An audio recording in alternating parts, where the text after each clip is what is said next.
ఇవ్వాలి. కొత్తగా మీరు చూస్తున్నారు, పట్టాదారు పాసు పుస్తకం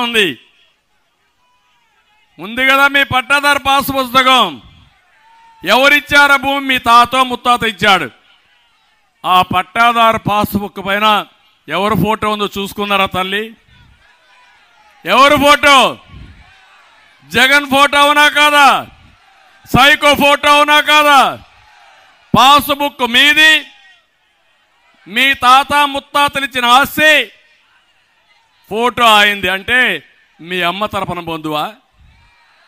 మీ నాన్న తరపున బంధువా? ఈ సైకో మీ ముఖం మీరు చూడాలని నిద్రలేస్తానే. ఇప్పుడు సర్వేలు చేయించారు, సర్వేలో కూడా సర్వే రాళ్ళు వేస్తున్నారు. ఆ సర్వే రాళ్ళలో కూడా మీ యొక్క ఫోటో, ఆయనే ఫోటో. ఎక్కడి నుంచో రాళ్ళు తీసుకొచ్చాడు. 4,000 కోట్ల రూపాయల అవినీతి. అంటే ఇంట్లో ఆయన ఫోటో చూడాలా, పొలం పోతే ఆయన ఫోటో చూడాలా, కడాన మీరు మరుగుదొడ్డికి పోతే కూడా ఆయన ఫోటో చూడాలి. ఇప్పుడు ఇంకో పక్కన మీరు ఒకసారి చూస్తే చాలా దుర్మార్గంగా వీళ్ళు ఇష్ట ప్రకారం ప్రయత్నం చేస్తూ కొత్త భూరక్షణ చట్టం అని ఒక చట్టాన్ని తీసుకొస్తున్నాడు. ఇది భూరక్షణ కాదు, భూభక్షణ. మీ ఆస్తి వేరే వాళ్ళ పేరుతో పెట్టి రికార్డులు మార్చేసి మీరు ఎవ్వరూ అప్పీల్ చేసుకునే అవకాశం లేకుండా కోర్టుకు పోవాలి. ఈ భూరక్షణ చట్టం ఒక బోగస్, ఇది ఒక ఫేక్. ఇది ఈ ఫేక్ ముఖ్యమంత్రి పేదవాళ్ళని బాధ పెట్టడానికి, మీ సొంత ఆస్తులు లాగేయడానికి చేస్తున్నాడు. తెలుగుదేశం వస్తాని ఈ చట్టాన్ని రద్దు చేస్తారని మరొక్కసారి మీ అందరికీ హామీ ఇస్తున్నా. ఇంటింటికి చెప్పండి, ఒకసారి స్టడీ చేయండి. ఇప్పటికే మన భూములు కొట్టేస్తున్నాడు, మన ఆస్తులు కొట్టేస్తున్నాడు. ఇక్కడ మీరు ఒకసారి చూస్తే ఇక్కడ ఆవ భూములు ఉన్నాయి, జ్ఞాపకం ఉందమ్మా మీకు అందరికీ? ఇక్కడ ఆవ భూములు మొత్తం మీరు చూస్తే, ఆవ భూములు చూస్తే 10 లక్షలు కూడా చేయని భూమిని 40 లక్షల రూపాయలకు రిజిస్టర్ చేశారు. 600 కోట్ల రూపాయలు కుంభకోణం. ఎవరు చేశారంటే ఎమ్మెల్యే, ఎంపీ ఇద్దరు చేశారు. చేశారా లేదా అని మిమ్మల్ని అడుగుతున్నా. ఇది న్యాయమని మిమ్మల్ని అడుగుతున్నా. నివాస యోగ్యం అవునా? ఆడ ఇళ్లు కట్టుకునే అవకాశాలు ఉన్నాయని మిమ్మల్ని అడుగుతున్నా. అంటే ప్రజాధనాన్ని ఆరతి కర్పూరం మరుగ మింగేస్తున్నారు దుర్మార్గులు. ఇవన్నీ ఎంక్వైరీలు జరుగుతాయి, వీళ్ళు అంతు తేలుస్తామని కూడా నేను మీకు తెలియజేస్తున్నా. ఇంకో పక్కన టిట్కో ఇండ్లు 6,200 ఇండ్లు కట్టాం. రంగులు వేసుకున్నారు కానీ రంగులు పిచ్చోడు, ఇల్లు మాత్రం పూర్తి చేయాలా? చేశారా అని మిమ్మల్ని అడుగుతున్నా.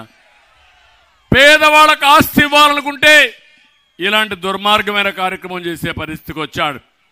కడాన మట్టి కుంభకోణం.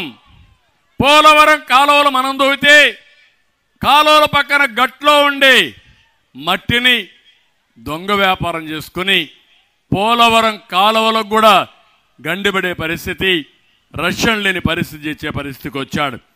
పర్యావరణానికి ముప్పు చేసే పరిస్థితికి వచ్చాడు. ఇక్కడే రాజమండ్రి కేంద్రంగా ఇసుక కుంభకోణం, ర్యాంపులు పెట్టి దోచేస్తున్నారు. ఏంటి అన్యాయం? నేను వచ్చి చూశాను, అడిగాను, రీచ్ల దగ్గరకు వచ్చి చూపించాను. ఈ రీచ్ ఎవరున్నారో రమ్మన్నాను, ఒక్కడు కూడా రాలా, అక్కడికి పారిపోయారు. అంటే పర్మిషన్ కూడా లేదు, టెండర్ కూడా పిలవలేదు. ఇల్లీగల్గా ఇష్టం వచ్చినట్టు వీళ్ళు ఇసుకను కూడా భోంచేస్తున్నారు. వీళ్ళు మనుషులా రాక్షసులా నాకైతే అర్థం కాల. ఇసుక కుంభకోణం, భూముల కుంభకోణం, మద్యం కుంభకోణం, ఇంకో పక్క ఎక్కడికక్కడ భూగర్భ ఖనిజ సంపద అన్ని దోచుకునే పరిస్థితికి వచ్చారు.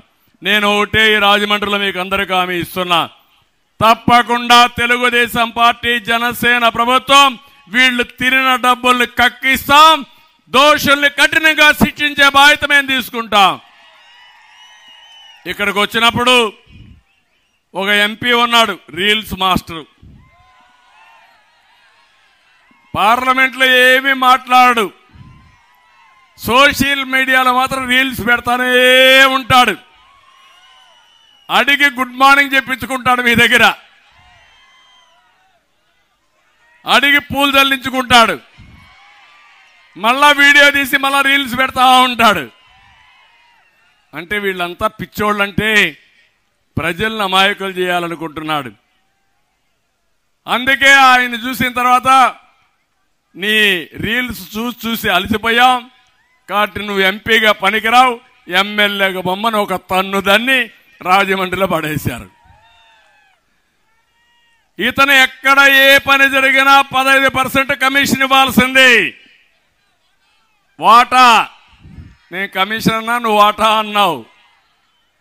ఆవ భూముల కుంభకోణంలో ఈయన వాటా 150 కోట్లు అవునా కాదా అని మిమ్మల్ని అడుగుతున్నా. అలాంటి మహానాయకుడు ఇంకొక ఆయన అనపర్తిలో ఉన్నాడు, ఆయన గ్రావల్ రెడ్డి. ఆయన పనే గ్రావల్ మొత్తం దొవ్వేయడం. ఆయన సతీమణి గుడి ఏ పని. ఎమ్మెల్యే అనుచరులు కాపవరం, దొంతమూరులో అక్రమ తవ్వకాల్లో కోట్లు సంపాదించారు. తోడల్లుడు రైస్ మిల్లర్స్ అసోసియేషన్ ప్రెసిడెంట్, అందులో 30 కోట్లు కొట్టేశాడు. అక్కడుండే మన ఇన్ఛార్జ్ అయితే కొట్లాడుతూనే ఉన్నాడు. గ్రావెల్ మాత్రం ఆపలేకపోయాడు, కేసులు మాత్రం